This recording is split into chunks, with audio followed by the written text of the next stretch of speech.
Hello future doctor, मैं हूँ आपकी बायो दीदी। मैं आपको एनसीईआरटी को इतना इजी बनाऊंगी कि बायोलॉजी आपका फेवरेट सब्जेक्ट बन जाएगा। तो आप भी मेरे से एक प्रॉमिस करिए कि आप वीडियो को लास्ट तक ज़रूर देखेंगे।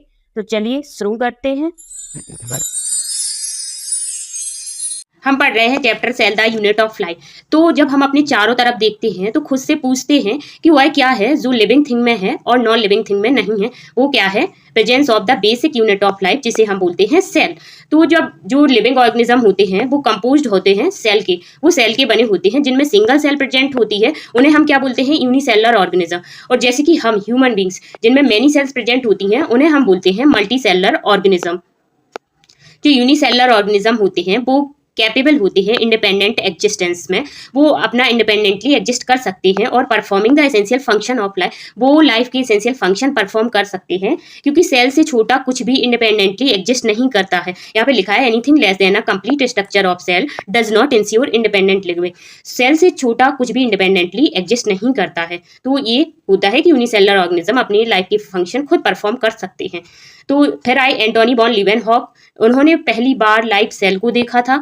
और इसके पहले रॉबर्ट हुक आए थे, जो कि एनसीईआरटी में नहीं दिया है। उन्होंने डेड सेल को देखा था, जो कि एक कॉर्ड सेल थी और प्लांट सेल थी। इसके बाद आए रॉबर्ट ब्राउन। रॉबर्ट ब्राउन ने क्या देखा? न्यूक्लियस को देखा था। और जो एंटोनी वॉन लीवेनहॉक ने लाइव सेल देखी थी वह उनका खुद का ही माइक्रोस्कोप था। उसके इन्वेंशन के बाद, इंप्रूवमेंट के बाद वह सेल का डिटेल्ड स्ट्रक्चर देख पाए थे। Cell theory. सेल थ्योरी में सबसे पहले आए मैथियस स्लाइडेन। 1838 में आए, जो कि एक जर्मन बॉटनिस्ट थे। उन्होंने large number of plant cell को स्टडी किया उन्होंने, और ऑब्जर्व किया कि जो ऑल प्लांट्स होते हैं वो डिफरेंट टाइप ऑफ सेल से बने होते हैं। जो सेल आगे जाके क्या बनाती हैं? टिश्यू का फॉर्मेशन करती हैं। तो ये बताया मैथियस स्लाइडेन साहब ने। इसके बाद आए थियोडर स्वॉन साहब, जो कि 1839 में आए, जो कि एक जर्मन जूलॉजिस्ट थे। उन्होंने क्या बताया कि जो एनिमल सेल होती है उनके चारों तरफ एक थिन आउटर लेयर होती है, जिसे हम बोलते हैं प्लाज्मा मेम्ब्रेन। और उन्होंने एक और चीज बताई, उन्होंने प्लांट सेल पे स्टडी की और उन्होंने बताया कि जो सेल वॉल होती है वो प्लांट्स का यूनिक करेक्टर होती है। उन्होंने प्लांट टिश्यू को स्टडी किया और बताया कि सेल वॉल यूनिक करेक्टर होता है प्लांट सेल का। इसके बाद जो स्वॉन थे उन्होंने इसके बेस पे एक हाइपोथेसिस दे दी। हाइपोथेसिस का मतलब होता है कि वो पूरी तरीके से सही नहीं है। तो उन्होंने बताया कि जो बॉडी ऑफ एनिमल और प्लांट होती है वो कंपोज्ड होती है cell and product of cell, इन चीजों से बनी हुई होती है। इसके बाद स्लाइडेन एंड स्वॉन ने मिलकर क्या किया? सेल थ्योरी को दे दिया। उन्होंने सेल थ्योरी फॉर्मुलेटेड की, लेकिन वो ये नहीं बता पाए कि जो नई सेल होती हैं कैसे फॉर्म होती हैं। तो इसके बाद आए रुडोल्फ बर्चू 1855। उन्होंने पहली बार एक्सप्लेन किया कि जो सेल हैं वो डिवाइड करती हैं और new cell are form from pre existing cells. जो न्यू सेल होती हैं वो प्री एग्जिस्टिंग सेल से बनती हैं,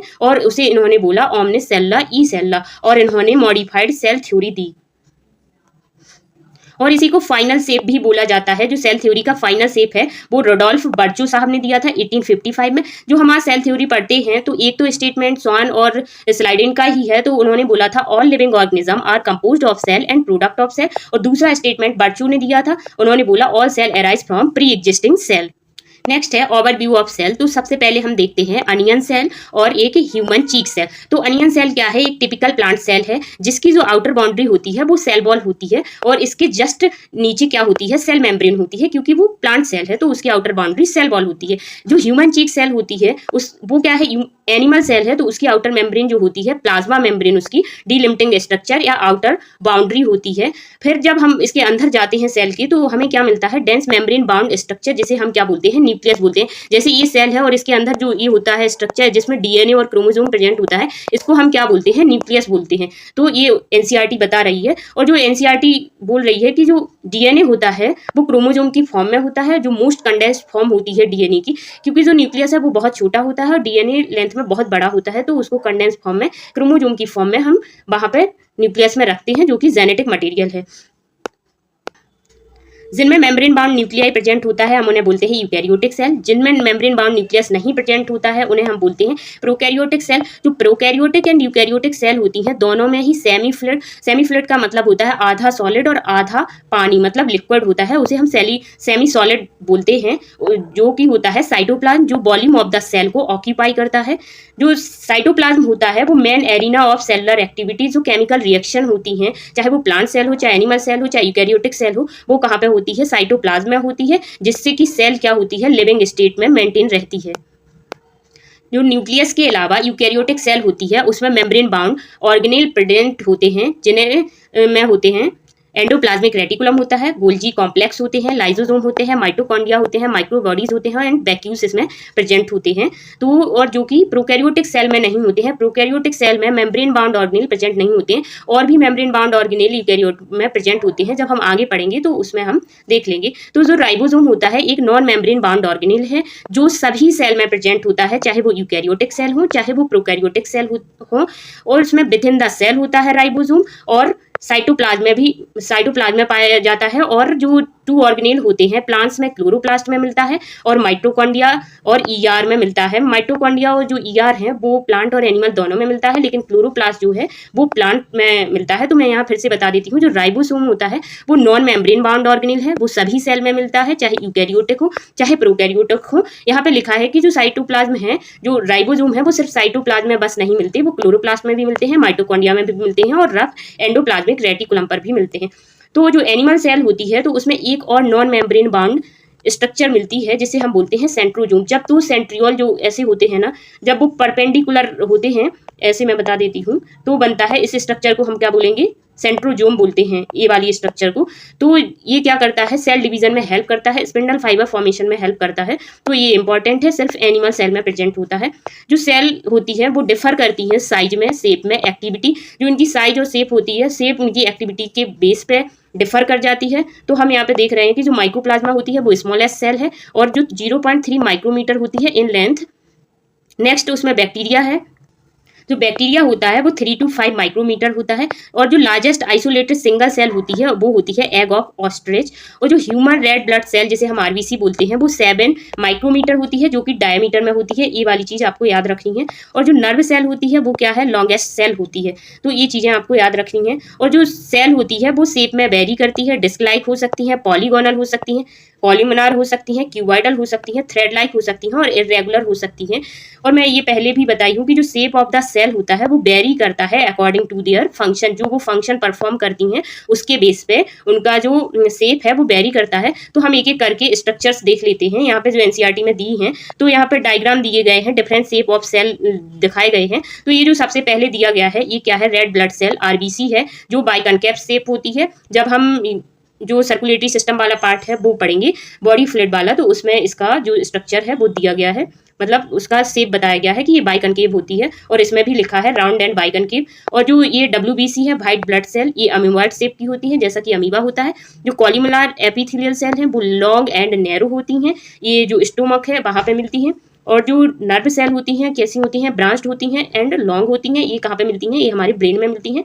जो ट्रैकीड होती हैं ये प्लांट्स में मिलती हैं, और ये कैसी हैं, एलोंगेटेड। इस टाइप की जो चीज़ें होती हैं उनको, मतलब जो दोनों तरफ से टैपर एंड टाइप का होता है ना, इस टाइप का जो दिख रहा है यहाँ पे, तो ये क्या होती हैं, एलोंगेटेड होती हैं। और जो मीजोफिल सेल होती हैं लीफ में प्रेजेंट होती हैं, वो कैसी होती हैं, राउंड एंड ओवल। आपको दिखाई दे रही हो, कुछ कुछ राउंड और कुछ कुछ ये ओवल सी होती हैं। तो आप यहाँ पे देख सकते हैं। अब हम आगे बढ़ते हैं।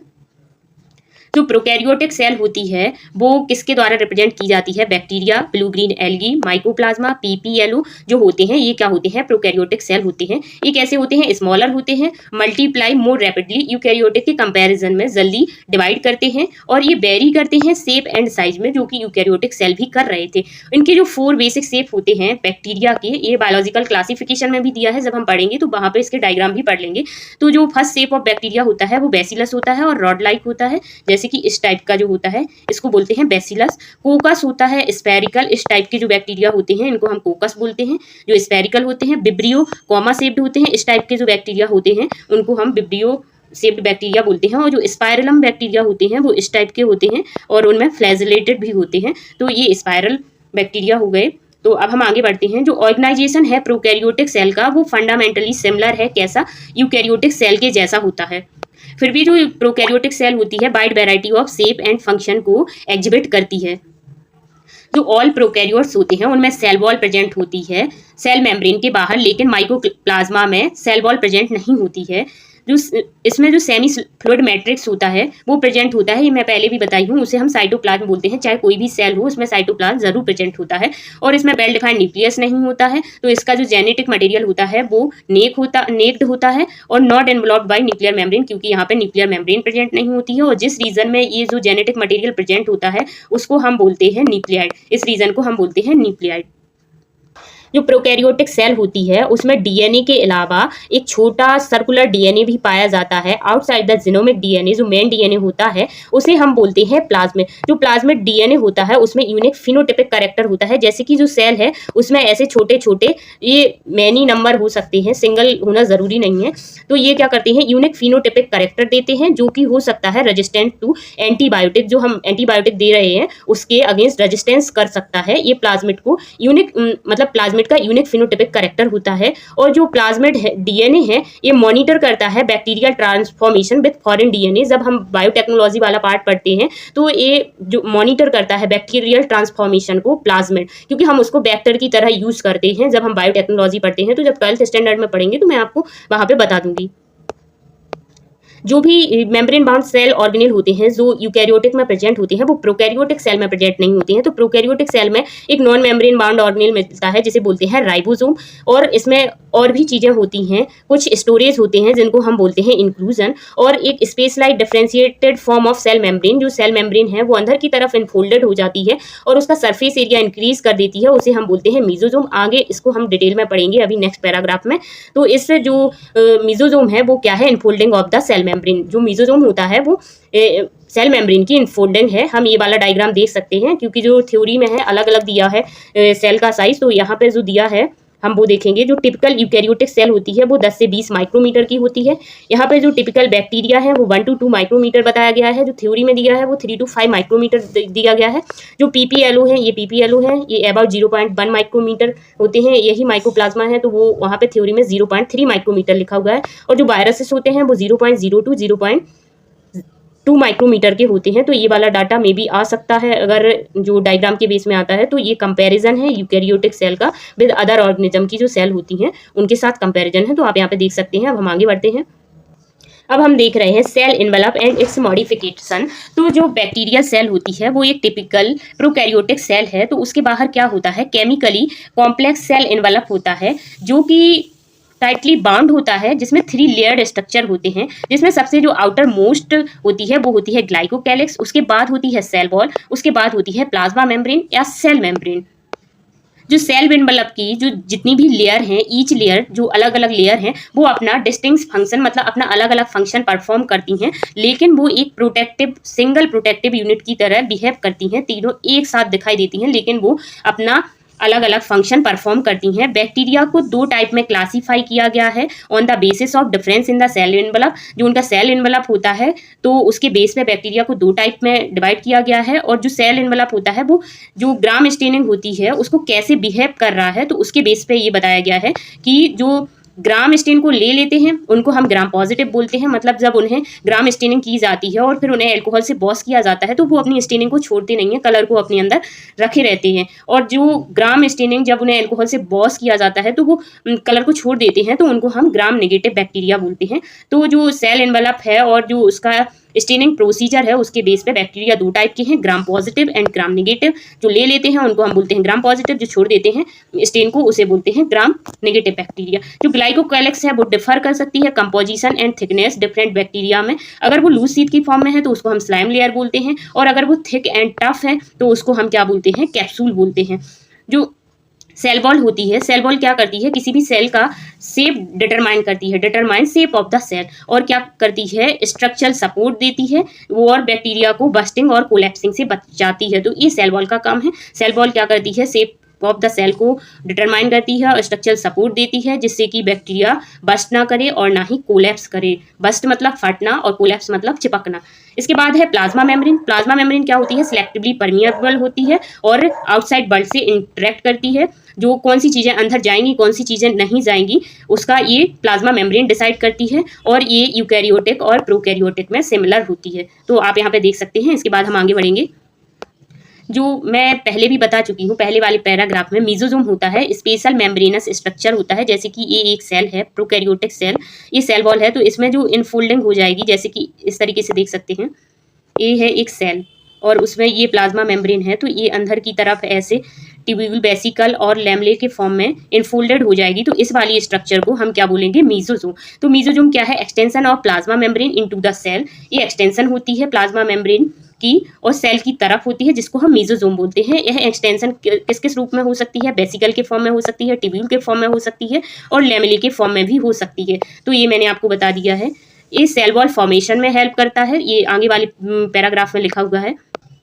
ये सेल वॉल फॉर्मेशन में हेल्प करती है, डीएनए रेप्लिकेशन में हेल्प करता है मीजोजोम, और जो डीएनए रेप्लिकेट हुआ है उसको डॉटर सेल में डिस्ट्रीब्यूट करने में भी हेल्प करता है, और ये रेस्पिरेशन में भी हेल्प करता है, और जो सीक्रेशन प्रोसेस होती है, कोई चीज़ें जो हैं सेल के बाहर कहीं पहुँचानी हैं, मतलब कहीं भेजनी है, तो उसको हम सीक्रेशन प्रोसेस बोलते हैं, तो उसमें भी ये हेल्प करता है, और सरफेस एरिया को बढ़ाता है प्लाज्मा मेम्ब्रेन की, क्योंकि ये इस तरीके से बन रहा है तो प्लाज्मा मेम्ब्रेन की सरफेस एरिया को इंक्रीज करता है, और इसमें एंजाइमिक कंटेंट होता है और जो कि रेस्पिरेशन में हेल्प करता है, क्योंकि इसमें जो प्रोकैरियोटिक सेल होती है उसमें माइटोकॉन्ड्रिया नहीं होता है, तो मीजोजोम जो होता है वो माइटोकॉन्ड्रिया के इक्विवेलेंट होता है। तो यहाँ पे मैंने आपको बता दिया है, ये बहुत इंपॉर्टेंट है और इसमें बहुत सारे फंक्शन है, तो ये आपको याद रखना पड़ेगा।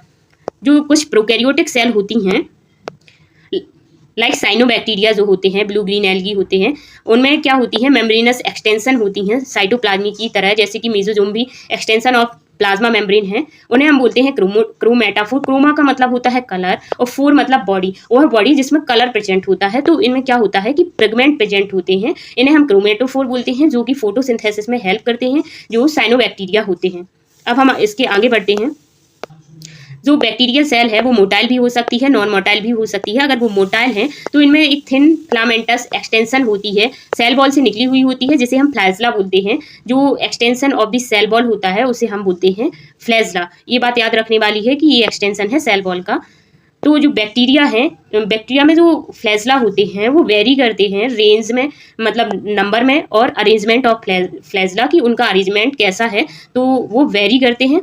तो जो बैक्टीरिया फ्लैजलम होता है उसमें 3 पार्ट होते हैं, एक फिलामेंट होता है, हुक होता है, बेसल बॉडी होता है। ये हम प्रोकैरियोटिक फ्लैजला की बात कर रहे हैं, क्योंकि इस वाले चैप्टर में प्रोकैरियोटिक फ्लैजला की ही बात की गई है। तो जो फिलामेंट होता है वो लॉन्गेस्ट पोर्शन होता है और ये सेल सरफेस से बाहर की तरफ निकला हुआ होता है, जैसे कि ये वाली है एक बैक्टीरियल सेल और उसकी जो ये है इससे निकला हुआ है, सेल वॉल से निकला हुआ है, ये फिलामेंटस एक्सटेंशन, इसे हम बोलते हैं फिलामेंट। यही प्रोमिनेंट पार्ट होता है, यही हमें दिखाई देता है, और ये होता क्या है, फ्लैजला होता है ये। और फ्लैजला के अलावा इसमें क्या होता है, प्लाई होती है, फिम्बरी होती हैं, जो कि एक सरफेस स्ट्रक्चर होती हैं, जो है मोटिलिटी में हेल्प नहीं करती हैं। बस ये प्लाई जो होती हैं वो ट्यूबुलर स्ट्रक्चर है, फिम्बरी जो होती हैं ब्रिसल लाइक स्ट्रक्चर होती हैं। प्लाई क्या है, एलोंगेटेड ट्यूबुलर स्ट्रक्चर है, और जो स्पेशल प्रोटीन की बनी होती हैं, प्लीन प्रोटीन बोल सकते हैं, जो कि प्रोकैरियोटिक में होता है, लेकिन एनसीईआरटी में ये नहीं दिया है। और जो फिम्बरी होती हैं स्मॉल ब्रिसल लाइक स्ट्रक्चर होती हैं, और क्या होती हैं, sprouting out of the cell, cell से ऐसे ऐसे निकली होती हैं, हेयर लाइक ब्रिसल, जैसे अपना टूथ ब्रश होता है वैसी स्ट्रक्चर होती हैं। ये जो फिम्बरी होते हैं वो काय में हेल्प करते हैं, जो रॉक्स वगैरह हैं उनसे बैक्टीरिया को अटैच होना है या किसी होस्ट सेल से अगर अटैच होना है तो उसमें फिम्बरी हेल्प करते हैं। आपको आई होप यहाँ तक का समझ में आ गया होगा। अब मैं आगे बढ़ती हूँ। जो राइबोसोम होते हैं प्रोकैरियोटिक सेल में, जैसे कि ये प्लाज्मा मेम्ब्रेन है, तो ये प्लाज्मा मेम्ब्रेन से अटैच होते हैं। Ribosome associated with the plasma membrane, ribosome plasma membrane से एसोसिएटेड होते हैं, और इनकी जो साइज होती है 50 nanometre by 20 nanometre in size होते हैं। इनमें 2 सब यूनिट होती हैं, 50s एंड 30s, और इन दोनों को मिला के बनती है 70s सब यूनिट, जो कि प्रोकैरियोटिक में प्रेजेंट होती है। अभी हम प्रोकैरियोटिक की बात कर रहे हैं, जब यूकैरियोटिक की बात करेंगे तो उसके बारे में पढ़ेंगे। राइबोसोम क्या होता है, साइट ऑफ प्रोटीन सिंथेसिस होता है। इसमें क्या होता है, एमआरएनए होता है, तो जो एमआरएनए से क्या बनता है, प्रोटीन बनती है, तो ये साइट ऑफ प्रोटीन सिंथेसिस होता है। सॉरी, आरआरएनए प्लस प्रोटीन से बना होता है राइबोसोम, जो कि हेल्प करता है प्रोटीन सिंथेसिस में। जब सेवरल राइबोसोम में अटैच टू सिंगल एमआरएनए, जब बहुत सारे राइबोसोम सिंगल एमआरएनए पर अटैच हो जाते हैं तो एक चैन बनाते हैं, जिसे हम बोलते हैं पॉलीजोम और पॉलीराइबोसोम। जैसे कि ये एमआरएनए है और यहाँ पे इस तरीके से जो स्ट्रक्चर अटैच हो जाती हैं, इसको हम क्या बोलेंगे, पॉलीजोम। और मतलब राइबोसोम ऑफ अ पॉलीजोम क्या करता है, ट्रांसलेट करता है एमआरएनए को प्रोटीन में। तो ये राइबोसोम की बात हो गई है। अब हम पढ़ेंगे इंक्लूजन बॉडी। शब्द से आप मतलब निकालिए, इंक्लूजन का मतलब क्या होता है, कुछ इकट्ठा हो रहा है, इकट्ठा का मतलब स्टोरेज हो रहा है। तो यहाँ पे जो प्रोकैरियोटिक सेल है उसमें जो रिजर्व मटेरियल होता है साइटोप्लाज्म में जो स्टोर करता होता है वो इंक्लूजन बॉडी की फॉर्म में होता है और ये किसी भी मेम्ब्रेन से बाउंड नहीं होते हैं, ये नॉन मेम्ब्रेन बाउंड होते हैं और फ्रीली ऐसे साइटोप्लाज्म में होते हैं। जैसे ये सेल है तो ये क्या है, हमारे इंक्लूजन बॉडी है और ये मटेरियल को स्टोरेज का काम करते हैं। जहां भी वर्ड इंक्लूजन आएगा उसका मतलब होता है स्टोरेज।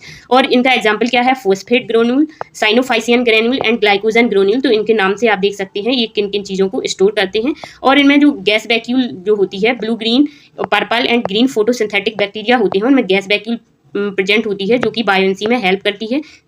ये एनसीईआरटी में नहीं दिया है, तो यहाँ तक का आपको समझ में आ गया होगा। अब हम आगे बढ़ते हैं। हम पढ़ रहे हैं अब यूकैरियोटिक सेल। यूकैरियोटिक सेल कौन सी होती हैं कि जितने भी प्रोटिस्ट हैं वो यूकैरियोटिक होते हैं, जो प्लांट्स होते हैं, एनिमल्स होते हैं, फंजाई होते हैं, ये सारी क्या है, यूकैरियोटिक सेल होते हैं। इनमें एक्सटेंसिव कंपार्टमेंटलाइजेशन होता है क्योंकि इनमें मेम्ब्रेन बाउंड ऑर्गेनेल प्रेजेंट होते हैं और इनमें न्यूक्लियस प्रेजेंट होता है जो मैं पहले भी बता चुकी हूँ, और जो कि उनमें न्यूक्लियर एनवलप होता है जो डबल मेम्ब्रेन बाउंड स्ट्रक्चर होता है, न्यूक्लियस। ठीक है, यहाँ पे क्या होता है, जो यूकैरियोटिक सेल होता है इसमें कॉम्प्लेक्स लोकोमेट्री स्ट्रक्चर प्रेजेंट होते हैं मोटिलिटी के लिए और साइटो स्केलेटल स्ट्रक्चर होते हैं जो हम आगे पढ़ेंगे।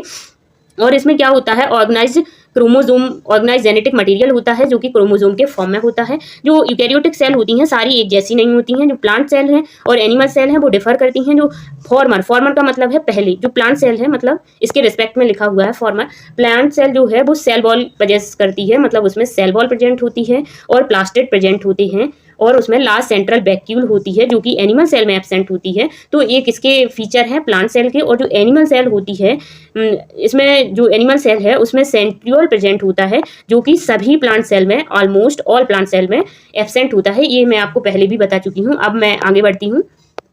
तो ये देख सकते हैं यहाँ पे क्या है, ये है हमारी प्लांट सेल। इसमें ये इतनी बड़ी वैक्यूल दिखाई दे रही है, ये क्या है, न्यूक्लियस है, ये न्यूक्लियोलस है। जब हम आगे सेल ऑर्गेनेल पढ़ेंगे तो ये सब भी पढ़ेंगे। ये गोल्जी एपरेटस है, ये रफ एंडोप्लाज्मिक रेटिकुलम है, यहाँ पर राइबोसोम दिखाई दे रहे हैं, ये लाइजोसोम है, ये स्मूथ एंडोप्लाज्मिक रेटिकुलम है, इस पर राइबोसोम नहीं है, ये प्लाज्मोडेस्माटा है जो दो सेल को कनेक्ट करता है, माइक्रोट्यूब्यूल भी प्रेजेंट है जो साइटोस्केलेटल एलिमेंट होते हैं उसका पार्ट होता है, और ये पेरोक्सिसोम है, ये साइटोप्लाज्म है जो जिसमें सारे सेल ऑर्गेनेल रहते हैं, ये क्लोरोप्लास्ट है, ये राइबोसोम है, ये माइटोकॉन्ड्रिया है, ये सेल वॉल दिखाई दे रही है, और ये बीच की जो स्ट्रक्चर है इसको मिडिल लैमेला बोलते हैं, और ये प्लाज्मा मेम्ब्रेन है, और ये जो न्यूक्लियस के चारों तरफ है वो है न्यूक्लियर एनवलप। तो ये है प्लांट सेल, एनसीईआरटी में दी हुई है। और हम देख सकते हैं ये एनिमल सेल है, ये इसमें जो माइक्रोग्लाई प्रेजेंट है स्टोमक वगैरह में प्रेजेंट होते हैं, गोल्जी एपरेटस दिखाई दे रहा है, प्लाज्मा मेम्ब्रेन है, और सेंट्रियोल है जो कि हमें प्लांट सेल में नहीं दिखाई दे रहा है, और इसमें पेरोक्सिसोम दिखाई दे रहे हैं, लाइजोसोम है, राइबोसोम है, एंड माइटोकॉन्ड्रिया है, रफ एंडोप्लाज्मिक रेटिकुलम, साइटोप्लाज्म है, smooth endoplasmic reticulum, nuclear envelope, nucleolus present है और न्यूक्लियस प्रेजेंट है। तो ये डायग्राम है plant cell and animal cell का जो कि एनसीईआरटी का डेटा है, आप इसको देख लीजिए, और ये बेसिक इन्फॉर्मेशन है, सबको ही पता होती है। अब हम नेक्स्ट आगे बढ़ते हैं। पढ़ रहे हैं सेल मेम्ब्रेन। सेल मेम्ब्रेन क्या होती है, ये इसके बारे में 1950 से पहले पता नहीं था। जब 1950 में इलेक्ट्रॉन माइक्रोस्कोप आया तो पता चल पाया कि सेल मेम्ब्रेन का डिटेल्ड स्ट्रक्चर क्या होता है। तो जब साइंटिस्ट ने human red blood cell RBC की केमिकल स्टडी की तो उससे हमें पता चला कि जो मेम्ब्रेन होती है वो मेनली कैसे बनी होती है। मेम्ब्रेन में मेनली होता है लिपिड एंड प्रोटीन, और इसमें जो मेजर लिपिड होता है वो होता है फॉस्फोलिपिड, जो कि अरेंज कैसा होता है, बाइलेयर में अरेंज होता है। जैसे फॉस्फोलिपिड के 2 कंपोनेंट होते हैं, एक पोलर हेड होता है और ये हाइड्रोफोबिक टेल होती है। तो इसको हम एनसीईआरटी के डायग्राम से समझेंगे। तो हम देखते हैं अब, ये है fluid model of plasma membrane. इसके बारे में हम आगे भी जो थ्योरी लिखी है वो पढ़ेंगे। तो जो यहाँ पे क्या होता है कि लिपिड बाइलेयर होती है, एक लेयर ये है, एक लेयर ये है। तो जो हेड होता है वो कैसा होता है, पोलर इन नेचर होता है, जो वाटर लविंग होता है, और जो टेल होती है वो हाइड्रोफोबिक होती है, तो वो वाटर हेटिंग होती है। इसलिए ये ऐसे अरेंज होते हैं कि जो टेल है वो वाटर के संपर्क में ना आए, वाटर के कांटेक्ट में ना आए। तो इन दोनों को ऐसे जैसे जो सैंडविच वगैरह होते हैं उस टाइप से रहती है ये प्लाज्मा मेम्ब्रेन। और ये जो टेल होती है वो सैचुरेटेड हाइड्रोकार्बन की बनी होती है और नॉन पोलर इन नेचर होती है। और इसमें क्या होता है, जो यहाँ पे डाटा लिखा है कि जो पोलर हेड होते हैं वो आउटर साइड होते हैं, क्योंकि सेल के बाहर और अंदर दोनों तरफ ही एक्वस एनवायरनमेंट होता है, तो ये इनको फेस कर सकते हैं। और जो हाइड्रोफोबिक टेल होती है वो इनर पार्ट में होती है, जिससे कि वो उसके कॉन्टैक्ट में ना आए, वाटर के कॉन्टैक्ट में। और नॉन पोलर होती है और कैसी होती है, सैचुरेटेड होती है। और यहाँ पे क्या होता है कि इसे एक्वस एनवायरनमेंट से प्रोटेक्ट करना पड़ता है, यही मैंने आपको बताया है। और इसमें फोस्फोलिपिड के साथ कोलेस्ट्रॉल भी होता है, यहाँ पे जो दिखाया गया है ये क्या है, कोलेस्ट्रॉल होता है। तो इसमें आप देख सकते हैं। फिर इसमें लिखा है कि जो सेल मेम्ब्रेन होती है उसमें क्या होता है लिपिड, प्रोटीन एंड कार्बोहाइड्रेट भी मिलते हैं। तो जो प्रोटीन और लिपिड का जो अमाउंट होता है वो वेरी करता है, डिफरेंट सेल टाइप, अलग अलग सेल में ये वेरी करता है। तो जो एरेथ्रोसाइट होती है आरबीसी, उसमें 52% प्रोटीन होता है एंड 40% लिपिड होता है। और इसमें क्या होता है कि जो प्रोटीन होती हैं वो इजीली कैसे निकाली जा सकती हैं, ईज ऑफ एक्सट्रैक्शन के बेस पे दो टाइप की होती हैं, इंटीग्रल प्रोटीन और पेरिफेरल प्रोटीन। पेरिफेरल प्रोटीन वो होती हैं जो सरफेस पे होती हैं, पेरिफेरल का मतलब ही होता है सरफेस प्रोटीन, और इंटीग्रल प्रोटीन वो होती हैं जो मतलब अंदर धसी हुई होती हैं, जैसे ये वाली प्रोटीन है, ये इंटीग्रल प्रोटीन होती हैं। और जो टोटली धसी होती हैं मतलब वो टोटली भी हो सकती हैं जैसे कि ये वाली है, और पार्शियली भी हो सकती हैं जैसे ये है। और ये कौन सी है, पेरिफेरल प्रोटीन है, ये लिखा हुआ है। और इसमें जो लगे हैं ये शुगर है, तो इस पूरे मॉलिक्यूल को क्या बोलेंगे, ग्लाइकोप्रोटीन। प्रोटीन प्लस शुगर को बोलते हैं ग्लाइकोप्रोटीन। अगर protein plus lipid plus sugar हो जाए तो उसको बोलते हैं ग्लाइकोलिपिड। और ये क्या है, फॉस्फोलिपिड बाइलेयर। तो ये मैं अपन ने देख लिया है, ये है fluid magic model of the plasma membrane. अब हम आगे बढ़ते हैं। पहले ही हम बात कर चुके हैं फ्लूइड मैजिक मॉडल, जो कि एक मोस्ट एक्सेप्टेड मॉडल है, इंप्रूव्ड मॉडल है, जो कि सिंगर निकोलसन ने दिया था 1972 में। यहाँ से क्वेश्चन बनता है। और जो इसमें क्या होता है कि लिपिड होता है उसका क्वासी फ्लूइड नेचर होता है, मतलब सेमी सॉलिड नेचर होता है। ये पहले भी बता चुकी हूँ। वो इनेबल करता है lateral movement of protein with in the overall bilayer. Bilayer में जो लिपिड बाइलेयर होती है उसमें क्या करता है कि जो प्रोटीन का जो मूवमेंट है उसको इनेबल करता है। जैसे कि ये प्रोटीन है तो ये इधर इधर मूव कर सकती है, तो इसे बोलते हैं हम लेटरल मूवमेंट। तो इस तरीके से इसमें बताया गया है फ्लूइड मैजिक मॉडल में। तो हम इसको देखते हैं। और जो मूव करने की एबिलिटी होती है विद इन द मेम्ब्रेन, इसको हम बोलते हैं फ्लूइडिटी। फ्लूइड नेचर की वजह से सेल बहुत सारी फंक्शन परफॉर्म करती है, जैसे कि cell growth, formation of intercellular junctions बनाती है, सीक्रेशन में हेल्प करती है, एंडोसाइटोसिस, सीक्रेशन मतलब किसी चीज को बाहर भेजना, एंडोसाइटोसिस मतलब किसी चीज को अंदर लेना, मतलब साइटोसिस अंदर सेल के अंदर लेना, और सेल डिवीजन में हेल्प करती है सेल मेम्ब्रेन। इसके बाद जो मोस्ट इंपॉर्टेंट फंक्शन है सेल मेम्ब्रेन का वो है ट्रांसपोर्ट ऑफ मॉलिक्यूल। तो जो सेल मेम्ब्रेन होती है वो होती है सिलेक्टिवली परमिएबल होती है। जो बहुत सारे मॉलिक्यूल होते हैं वो बिना एनर्जी के रिक्वायरमेंट के मूव कर जाते हैं, तो उसको हम क्या बोलते हैं, पेसिव ट्रांसपोर्ट बोलते हैं। जैसे कि न्यूट्रल सॉल्यूट्स हैं वो मूव कर जाते हैं सिंपल डिफ्यूजन के थ्रू, क्योंकि ये पेसिव ट्रांसपोर्ट होता है, एनर्जी रिक्वायर्ड नहीं होती है, और अलॉन्ग द कंसंट्रेशन ग्रेडियंट करते हैं, high concentration to low concentration. और जो वाटर होता है, वाटर भी डिफ्यूजन के थ्रू ही फ्लो करता है, उसमें एनर्जी रिक्वायर्ड नहीं होती है, बस उस वाटर के फ्लो को एक स्पेशल नाम दिया जाता है जिसे बोलते हैं ऑस्मोसिस। और अलॉन्ग द कंसंट्रेशन ग्रेडियंट होता है। जो पोलर मॉलिक्यूल होते हैं, वाटर लविंग मॉलिक्यूल होते हैं, वो लिपिड बाइलेयर को पास नहीं कर सकते, क्योंकि जो उसकी टेल होती है वो नॉन पोलर होती है, तो वो पास नहीं कर सकते हैं। तो उन्हें जरूरत होती है कैरियर प्रोटीन की मॉलिक्यूल को भेजने के लिए, तो ये होता है फैसिलिटेटेड ट्रांसपोर्ट। ये जो कैरियर प्रोटीन होती हैं वो उसमें भी जरूरत होती है एक्टिव ट्रांसपोर्ट में, तो इसमें भी और उसमें भी होती हैं। तो कुछ आयंस होते हैं जो क्या होते हैं, ट्रांसपोर्ट करते हैं अगेंस्ट द कंसंट्रेशन ग्रेडियंट। तो हमें क्या करना होता है, लो टू हाई कंसंट्रेशन भेजते हैं, तो हमें एनर्जी की रिक्वायरमेंट होती है, एटीपी यूटिलाइज होता है, तो इसे हम बोलते हैं एक्टिव ट्रांसपोर्ट। और इसका सबसे फेमस एग्जांपल है सोडियम पोटेशियम पंप। अब हम आगे बढ़ते हैं सेल वॉल की तरफ। जो सेल वॉल है वो क्या है, नॉन लिविंग रिजिड स्ट्रक्चर होती है, और जो सेल मेम्ब्रेन के बाहर प्रेजेंट होती है, आउटर कवरिंग होती है। फंजाई, प्लांट्स और कुछ प्रोटिस्ट में भी मिल सकती है, लेकिन यहाँ पे अभी यही लिखा हुआ है। सेल वॉल क्या करती है, शेप देती है सेल को, और जो सेल है उसको मैकेनिकल डैमेज और इन्फेक्शन से बचाती है। और किस में हेल्प करती है, सेल टू सेल इंटरेक्शन में हेल्प करती है, और बैरियर प्रोवाइड करती है अनडिजायरेबल मॉलिक्यूल्स के, जो सेल को जरूरत नहीं है उन मॉलिक्यूल के लिए बैरियर का काम करती है। ये इंपॉर्टेंट काम है, ये आप याद रखिएगा, ये क्वेश्चन बनते हैं। जो एल्गी में सेल वॉल होती है वो बनी होती है सेलुलोज की, गैलेक्टन्स की, मेनन्स की, और मिनरल्स लाइक जो कैल्शियम कार्बोनेट होते हैं उसकी बनी होती है। ये भी इंपॉर्टेंट पॉइंट है। प्लांट्स में क्या होता है, जो हायर प्लांट्स होते हैं उनमें सेलुलोज होता है, हेमिसेलुलोज, पेक्टिन्स एंड प्रोटीन्स होती है उनकी सेल वॉल में।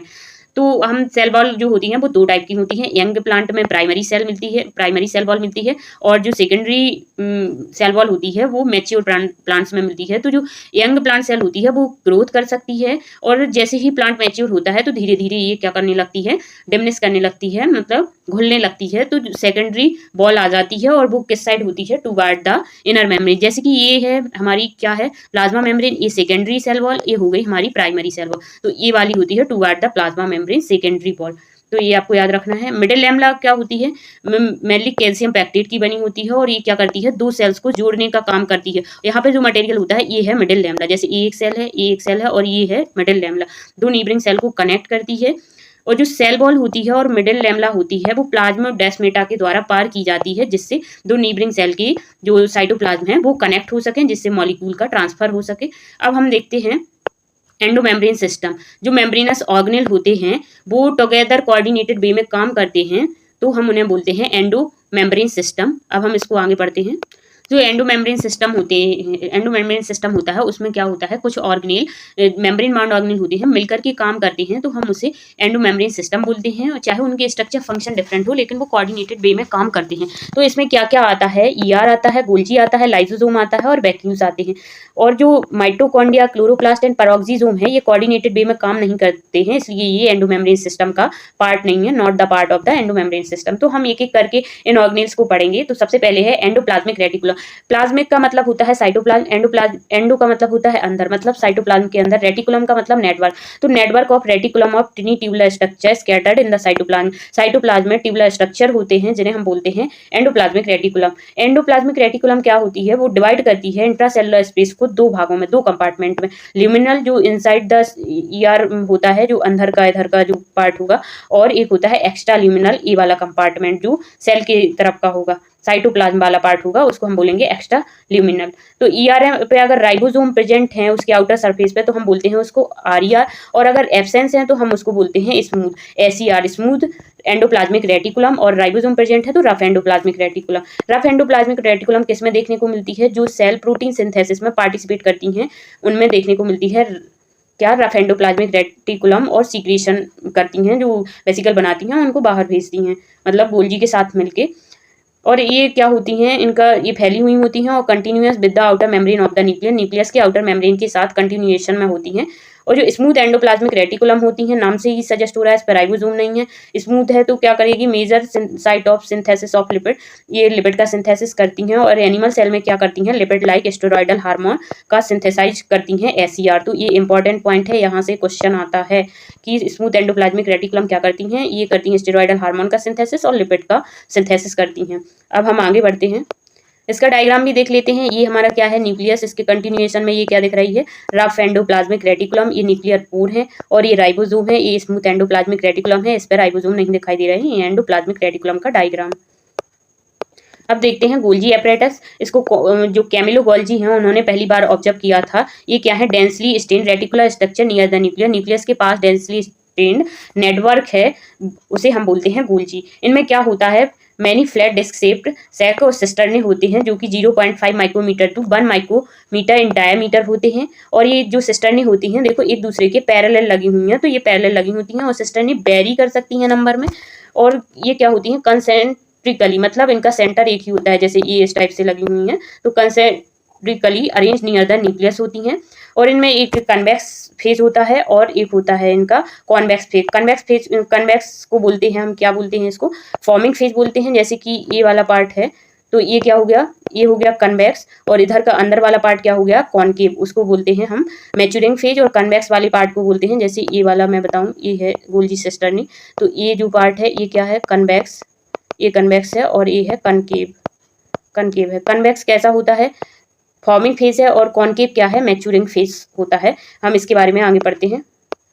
जो कॉन्वेक्स फेज होता है उसे हम बोलते हैं फॉर्मिंग फेज, और कनकेव फेज होता है उसको बोलते हैं ट्रांस और मैच्योरिंग फेज बोलते हैं। तो ये जो सिस और ट्रांस फेज होते हैं वो क्या होते हैं, बिल्कुल अलग अलग होते हैं बट दोनों कनेक्टेड होते हैं। तो ये इंपॉर्टेंट पॉइंट है, आपको याद रखना है। जो गोल्जी एपरेटस होता है वो जो फंक्शन परफॉर्म करता है, पैकेजिंग ऑफ मटेरियल को पैक करता है और डिलीवर करता है इनटू द सेल के अंदर और बाहर सीक्रेट करता है, मतलब बाहर जहां भी भेजना है उसका काम कौन करता है, गोल्जी एपरेटस। तो जो मटेरियल पैक्ड होता है बेसिकल की फॉर्म में ईआर से, वो क्या करता है, फ्यूज करता है सिस फेज ऑफ गोल्जी एपरेटस और मूव करता है कहाँ, मैच्योरिंग फेज की तरफ मूव करता है। तो जैसे कि ये क्या है, ये बनी है हमारी गोल्जी बॉडी में, मैं कोई कलर ले लेती हूँ, ये है हमारी बेसिकल, ईआर से आई हैं, ये बेसिकल है ईआर से आई हैं। और ये क्या है हमारा गोल्जी, ये है सिस और ये है ट्रांसफेज। तो ये क्या करेंगी कि यहाँ से इससे क्या करेंगी, फ्यूज कर जाएंगी बेसिकल, और यहाँ पे इनका मटेरियल का मॉडिफिकेशन होगा सिस्टर्नी में, और ट्रांस की तरफ ये वाली जो होती हैं मतलब बेसिकल मूव कर जाती हैं, और फिर जहाँ भी उनका टारगेट होगा, मतलब जो भी टारगेट होगा सेल के अंदर, वहाँ पे इनको भेज दिया जाएगा। तो इस तरीके से आप ये चीज़ें समझ सकते हैं, ये इंपॉर्टेंट पार्ट है, यहीं से क्वेश्चन आता है कि इसका मेन फंक्शन क्या है। और यहाँ पे क्या होता है कि जो गोल्जी एपरेटस होता है वो क्लोज एसोसिएशन में होता है एंडोप्लाज्मिक रेटिकुलम के, क्योंकि उसे क्या करना है, उसे करना है काम मॉडिफिकेशन ऑफ प्रोटीन करना है, इसलिए वो उसके साथ एसोसिएशन में होता है। और जो सिस्टर्नी होती हैं सिस्टनी में मॉडिफाई होता है और ये ट्रांसफेज से रिलीज हो जाता है, मैंने ये पहले ही बता दिया है। और ये सबसे इंपॉर्टेंट है Golgi apparatus, important site of formation of glycoprotein और ग्लाइकोलिपिड। जब प्रोटीन पे क्या होता है, जब शुगर लग जाती है तो उसको बोलते हैं ग्लाइकोप्रोटीन, और जब लिपिड पे शुगर लग जाती है तो उसको बोलते हैं ग्लाइकोलिपिड। तो ये इंपॉर्टेंट काम है, ये याद रखना है, यही पेपर में आता है। अब हम आगे बढ़ते हैं लाइसोसोम। लाइसोसोम क्या है, मेम्ब्रेन बाउंड वेस्कुलर स्ट्रक्चर है, ये सिंगल मेम्ब्रेन बाउंड होता है। और क्या होता है, ये गोल्जी एपरेटस में जब पैकेजिंग होती है उससे बनता है। और ये क्या होता है, rich in almost all type of hydrolytic enzyme, वो एंजाइम जिनको वाटर की जरूरत होती है उनसे रिच होता है, जिन्हें हम हाइड्रोलेजेज बोलते हैं। लाइपेजेज, प्रोटीएजेज, कार्बोहाइड्रेजेज, न्यूक्लिएजेज, ये सब जो होते हैं। और जो इसके एंजाइम होते हैं वो एसिडिक पीएच पे काम करते हैं। Enzyme are capable of digesting, carbohydrate है तो कार्बोहाइड्रेट का डाइजेशन करेगा, प्रोटीएज है तो प्रोटीन का, लिपिड को लाइपेज करेगा, और न्यूक्लिक एसिड को न्यूक्लिएज करेगा। इसमें नहीं दिया गया है लेकिन न्यूक्लिएज आएगा तो इसको डाइजेस्ट कर देगा।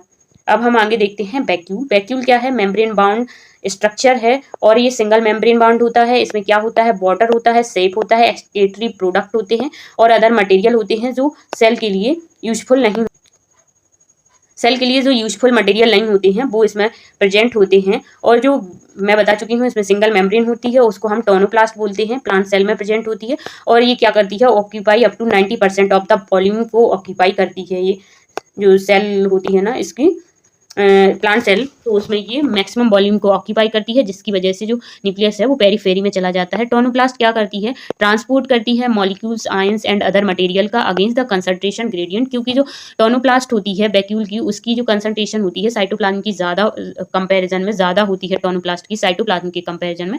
तो वो जो low concentration to high concentration transport करती है। तो वो कैसे ट्रांसपोर्ट है, एक्टिव ट्रांसपोर्ट है, और इसमें लिखा भी है concentration is significantly higher in the vacuole. तो ये इंपॉर्टेंट पॉइंट है। जो अमीबा होते हैं उनमें कॉन्टेक्टाइल वैक्यूल बनती है for osmo regulation and excretion के लिए, क्योंकि वो वाटर में रहते हैं।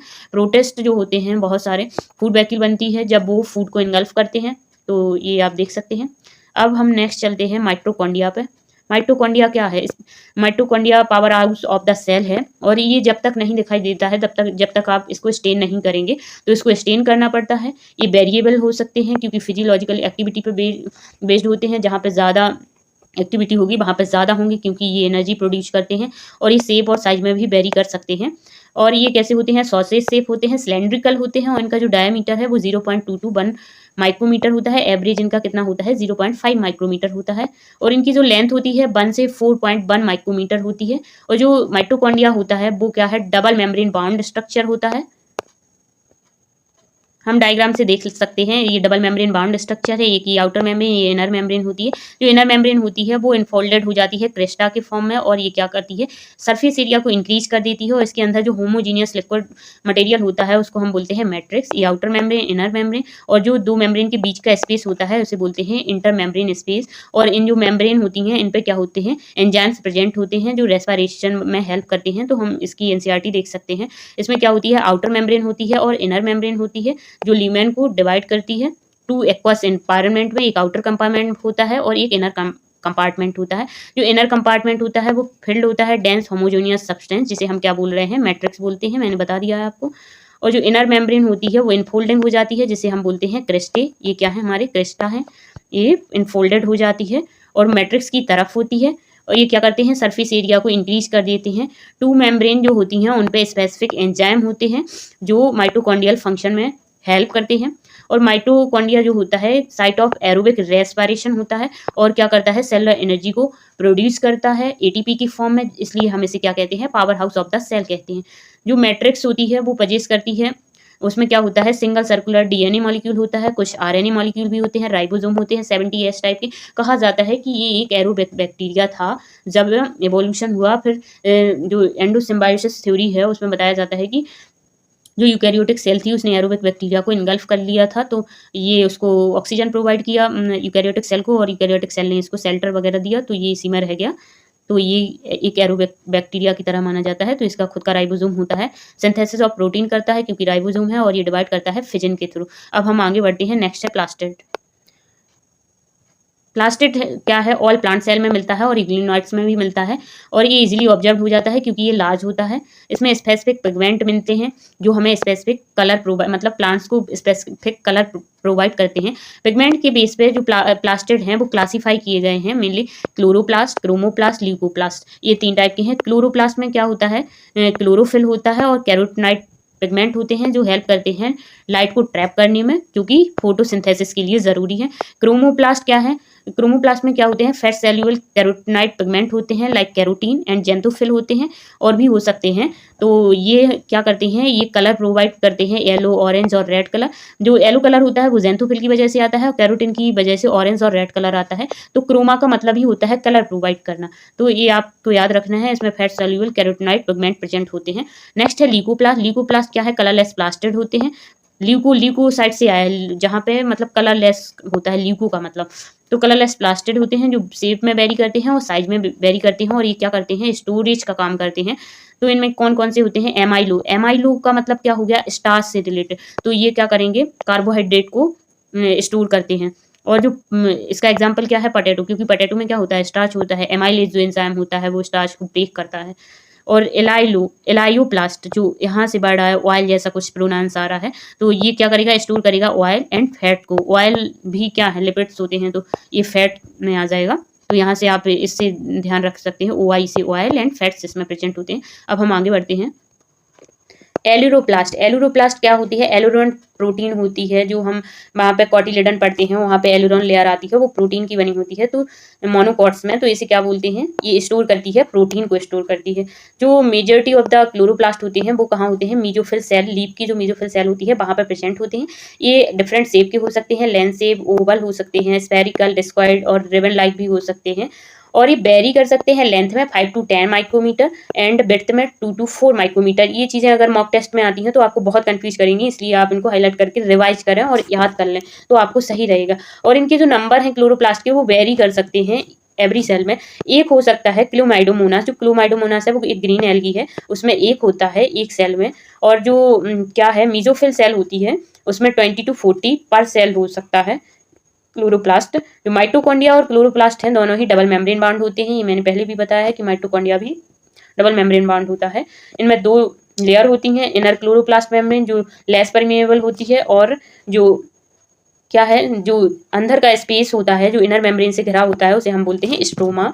और यहाँ पे कुछ फ्लैटेंस मेम्ब्रेनस सैक होते हैं जो हमें ये दिख रहे हैं, इन्हें हम क्या बोलते हैं, थाइलेक्वाइड बोलते हैं, जो कि स्ट्रोमा, ये वाला रीजन कौन सा है, स्ट्रोमा में प्रेजेंट होते हैं, जिन्हें हम थाइलेक्वाइड बोलते हैं। और थाइलेक्वाइड देखो एक के ऊपर एक अरेंज है, पाइल्स ऑफ कॉइन, मतलब कॉइन्स के ढेर के जैसे, तो हम उन्हें क्या बोलते हैं, इस पूरी स्ट्रक्चर को ग्रेना बोलते हैं। और उसका सिंगुलर क्या होता है, ग्रेनम होता है, और इसी को हम क्या बोलते हैं, इंटरग्रेनल थाइलेक्वाइड।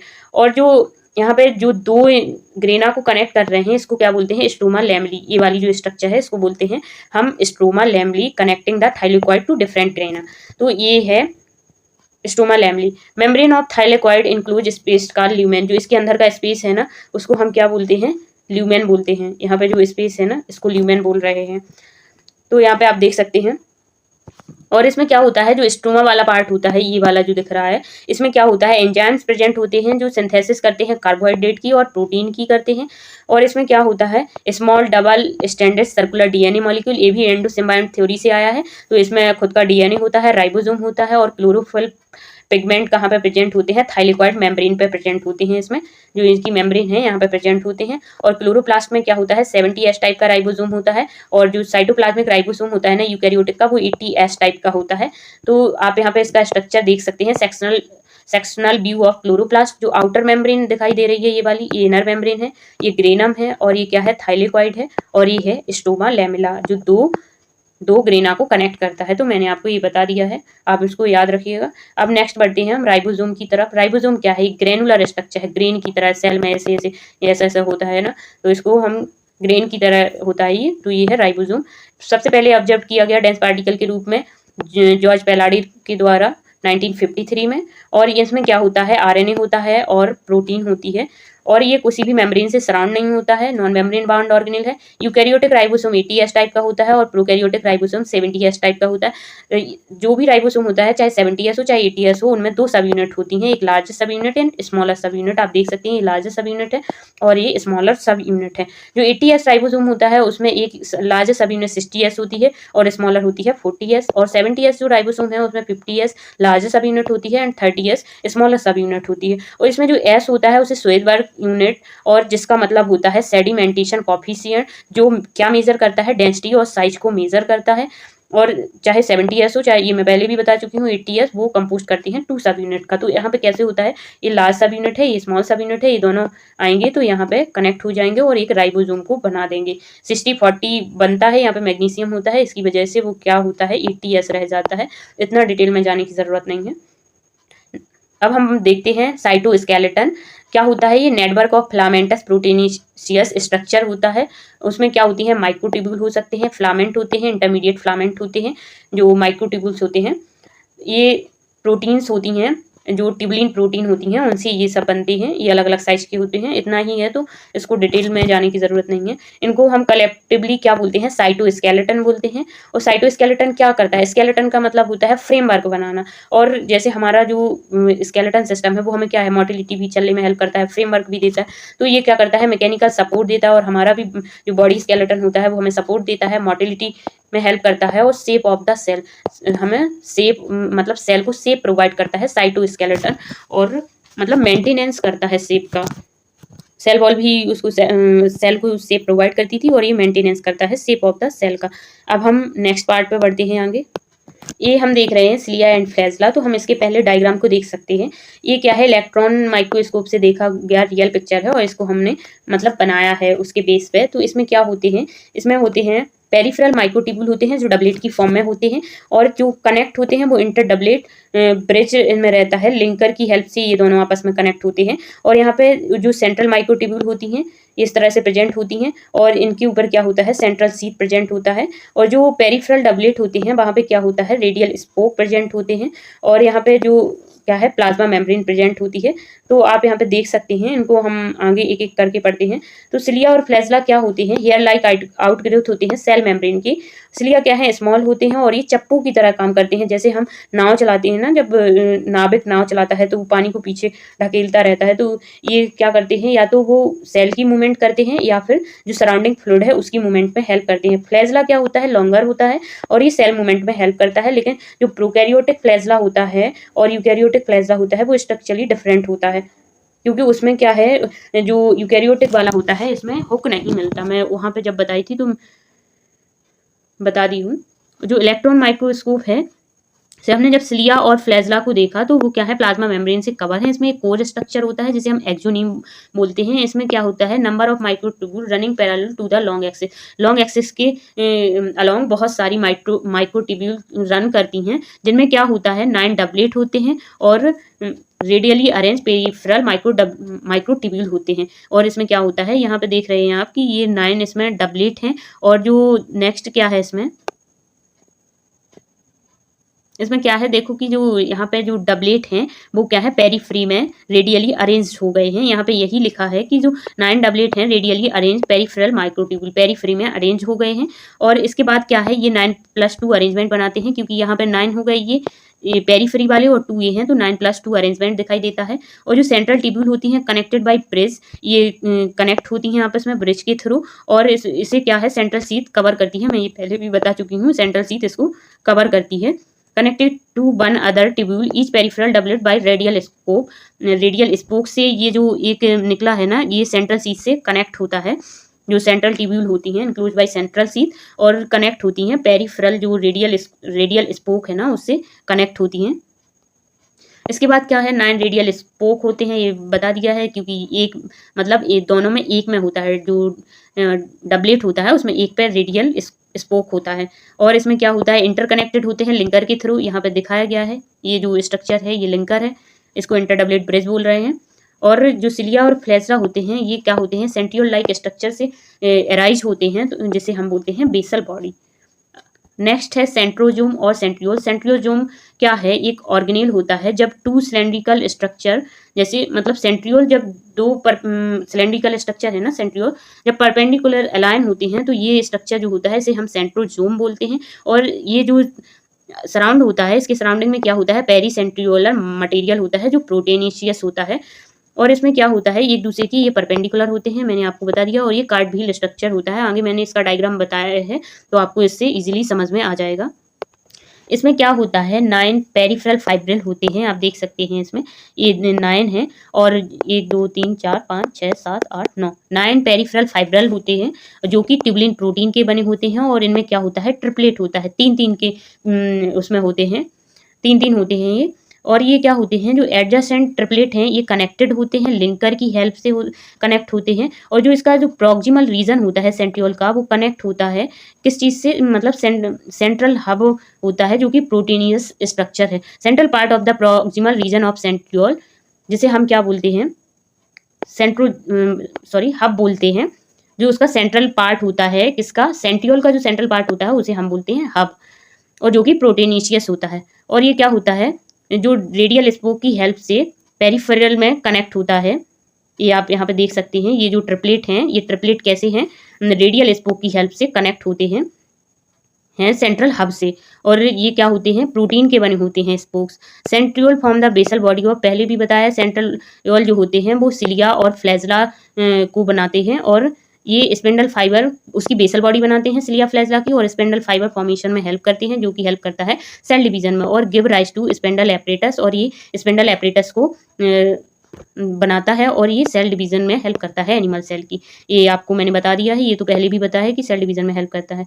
अब हम देखते हैं इसको, हम ये स्ट्रक्चर क्या था, सेंट्रोजोम। अब हम देखते हैं न्यूक्लियस। न्यूक्लियस क्या है, जो न्यूक्लियस के बारे में सबसे पहले रॉबर्ट ब्राउन ने बताया था 1831 में। और ये जो क्या है, मटेरियल ऑफ द न्यूक्लियस है, वो जब उसको बेसिक डाई से स्टेन किया जाता है तो वो क्लियरली दिखता है। और उन्होंने जब फ्लेमिंग साहब ने इसको स्टेन किया तो उसका जो मटेरियल था उसको नाम दिया क्रोमेटिन, जो ज़्यादा फोल्डेड नहीं, कम फोल्डेड जो डीएनए का फॉर्म होता है उसे हम क्रोमेटिन बोलते हैं। जो इंटरफेस न्यूक्लियस होता है, जब सेल डिवाइड नहीं कर रही होती है तो हाईली एक्सटेंड होता है, और इसमें क्या होता है, एलैबोरेट न्यूक्लियो प्रोटीन फाइबर होते हैं, और जिसे हम बोलते हैं क्रोमेटिन बोलते हैं। इसमें क्या होता है, न्यूक्लियर मैट्रिक्स होती है, 1 और मोर स्फेरिकल बॉडीज हो सकती हैं जिन्हें न्यूक्लियोलाई और सिंगुलर न्यूक्लियोलस बोलते हैं। जब हम इलेक्ट्रॉन माइक्रोस्कोप से देखते हैं तो ऐसा दिखाई देता है, इसमें क्या होता है, न्यूक्लियोप्लाज्म होता है, और ये न्यूक्लियोलस दिखाई दे रहा है, स्फेरिकल बॉडी। उतना क्लियर डायग्राम नहीं है, यहाँ पे न्यूक्लियर पोर है, जिससे कि जो मटेरियल है वो साइटोप्लाज्म से न्यूक्लियोप्लाज्म में जा सकता है और बाहर भी आ सकता है। और ये है न्यूक्लियर मेम्ब्रेन, जो कि डबल मेम्ब्रेन बाउंड स्ट्रक्चर होता है।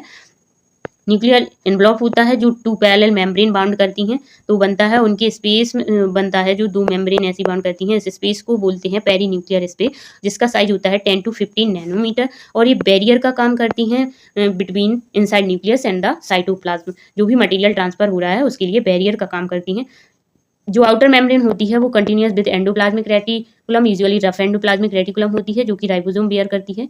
और यहाँ पे क्या होता है, जो न्यूक्लियर एनवलप में जो मेम्ब्रेन होती हैं वो इंटरप्ट हो जाती हैं बीच बीच में से, तो वो किसका फॉर्मेशन कर लेती हैं, न्यूक्लियर पोर, माइन्यूट पोर बना लेती हैं जब 2 मेम्ब्रेन फ्यूज कर जाती हैं। और जो न्यूक्लियर पोर होते हैं वो पासेज में हेल्प करते हैं, किसके, आरएनए के, प्रोटीन मॉलिक्यूल्स के, both the direction between the nucleus and the cytoplasm, दोनों डायरेक्शन में हेल्प करते हैं मॉलिक्यूल के ट्रांसफर में।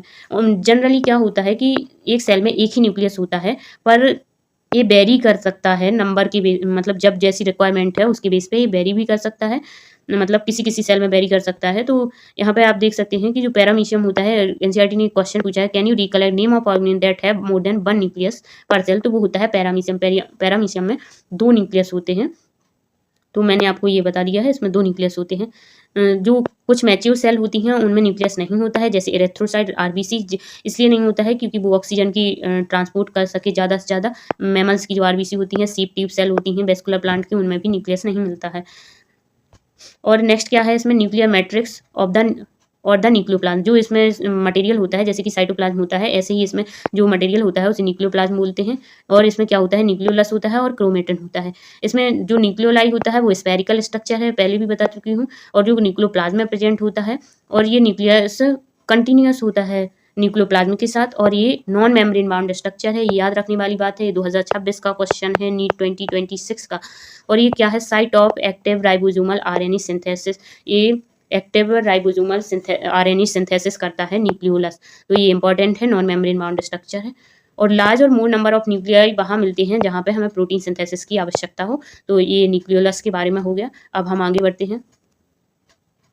जब हम different stages of cell division में आते हैं तो क्या होता है, वो क्रोमेटिन क्रोमोसोम के फॉर्म में कंडेंस हो जाता है और ज़्यादा कंडेंस हो जाता है। तो यहाँ पे क्या है, जो क्रोमेटिन है उसमें क्या होता है, डीएनए होता है, सम बेसिक प्रोटीन जिन्हें हम हिस्टोन बोलते हैं, नॉन हिस्टोन प्रोटीन होते हैं, और आल्सो आरएनए भी होता है, ये भी याद रखना है। और क्या है ना कि जो डीएनए है ना वो 2 मीटर लॉन्ग होता है और जो डिस्ट्रीब्यूटेड होता है 46 क्रोमोसोम में। तो आप उसको छोटे मतलब न्यूक्लियस में कैसे रखेंगे, तो उसको हम क्रोमोसोम की फॉर्म में कंडेंस करते हैं जिससे कि वो न्यूक्लियस में आ जाए। और जो क्रोमोसोम है वो तभी दिखाई देते हैं जब हम क्या करते हैं, मतलब उसका डिवीजन होता है सेल का, तभी दिखाई देते हैं। और इसमें प्राइमरी कॉन्स्ट्रक्शन साइट होती है जिसे हम सेंट्रोमियर बोलते हैं, ये वाली जगह जो होती है इसको सेंट्रोमियर बोलते हैं। इसके साइड पे 2 डिस्क शेप्ड स्ट्रक्चर होती हैं जिनको हम काइनेटोकोर बोल रहे हैं, ये काइनेटोकोर होती हैं, disc shaped structure called kinetochore sides पे होती हैं। और जो सेंट्रोमियर है, 2 क्रोमेटिड ऑफ क्रोमोसोम, 2 ये जो होता है ना इस पूरे को क्रोमेटिड बोलते हैं, इसको अलग क्रोमेटिड, मतलब एक क्रोमोसोम में कितने क्रोमेटिड हुए, 2 क्रोमेटिड होते हैं। तो ये क्या करता है, क्रोमेटिड मतलब क्रोमोसोम के सेंट्रोमियर क्रोमेटिड को जोड़ के रखता है। यहाँ पे लिखा है ना कि जो सेंट्रोमियर है वो 2 क्रोमेटिड ऑफ अ क्रोमोसोम को होल्ड करता है। और इसके बेस पे मतलब सेंट्रोमियर की पोजीशन क्या है, उसके बेस पे 2 टाइप के होते हैं, मतलब 4 टाइप के होते हैं क्रोमोसोम। मेटासेंट्रिक होते हैं, सब मेटासेंट्रिक, एक्रोसेंट्रिक और टीलोसेंट्रिक। जो मेटासेंट्रिक होते हैं क्रोमोसोम, उनमें क्या होता है, मिडिल में सेंट्रोमियर होता है, जैसे कि ये है, ये मेटासेंट्रिक है, इसमें जो आर्म्स होती हैं वो इक्वल होती हैं, 2 इक्वल आर्म्स होती हैं। और जो सब मेटासेंट्रिक होते हैं उसमें क्या होता है, slightly away from the middle of the chromosome, एक शॉर्टर आर्म बन जाती है और एक लॉन्गर आर्म बन जाती है। तो देखो ये है सब मेटासेंट्रिक, एक शॉर्टर आर्म बन जाती है, एक लॉन्गर आर्म बन जाती है। और इसके बाद होता है एक्रोसेंट्रिक, जिसमें क्या होता है, close to its end centromere आ जाता है, जिससे एक एक्सट्रीमली शॉर्ट आर्म बन जाती है और एक एक्सट्रीमली लॉन्ग मतलब लॉन्ग आर्म बन जाती है। ये 2019 में क्वेश्चन आया था कि पी और क्यू में किसको शॉर्ट आर्म और लॉन्ग आर्म बोलते हैं। तो पी पैटेट का मतलब होता है फ्रेंच में स्मॉल, तो इसको शॉर्ट आर्म बोलते हैं। और क्यू जो होता है, क्यू उसके रेफरेंस में ही दे दिया गया, पी के बाद क्यू आता है तो उसको हमने लॉन्ग आर्म बोला। तो ये देख सकते हैं आप। और ये टीलोसेंट्रिक जो होता है, इसमें टर्मिनल क्रोमोसोम होता है, आप देख सकते हैं। तो ये टीलोसेंट्रिक है। सेंट्रोमियर की पोजीशन के बेस पे जो क्रोमोसोम हैं वो 4 टाइप के हैं, तो मैंने आपको यहाँ पे बता दिया है। अब हम आगे बढ़ते हैं। यहाँ पे कुछ नॉन स्टेनिंग स्ट्रक्चर भी होते हैं जिसे हम सैटेलाइट सेकेंडरी कॉन्स्ट्रक्शन साइट बोलते हैं, तो ये भी आपको याद रखना है। आगे वाले पैराग्राफ में ये दिया हुआ है। Few chromosome have non staining secondary construction at constant location, इसको हम क्या बोलते हैं, स्मॉल फ्रेगमेंट लाइक अपीयरेंस देता है, तो इसको हम क्या बोलते हैं, सैटेलाइट बोलते हैं, जो कि non staining secondary construction sites होती हैं। तो ये मैंने आपको बता दिया। माइक्रोबॉडीज क्या होती हैं, मेम्ब्रेन बाउंड माइनोर वेसिकल होती हैं, सिंगल मेम्ब्रेन बाउंड होती हैं। और इनमें क्या होते हैं, वेरियस एंजाइम होते हैं जो कि प्लांट और एनिमल दोनों में प्रेजेंट होती हैं। और जो रिएक्टिव ऑक्सीजन स्पीसीज होती हैं जो हमारी बॉडी को हार्म कर सकती हैं, उनको ये डिग्रेड करने का काम करती हैं, इतना जाने की जरूरत नहीं है। तो मैंने यहाँ पे cell the unit of life की पूरी एनसीईआरटी कवर कर दी है और आई होप आपको समझ में आई होगी। सो आप कमेंट करके ज़रूर बताइएगा कि वीडियो आपको कैसा लगा और आगे आप कौन सा चैप्टर चाहते हैं, वो भी कमेंट करिएगा। So thank you so much.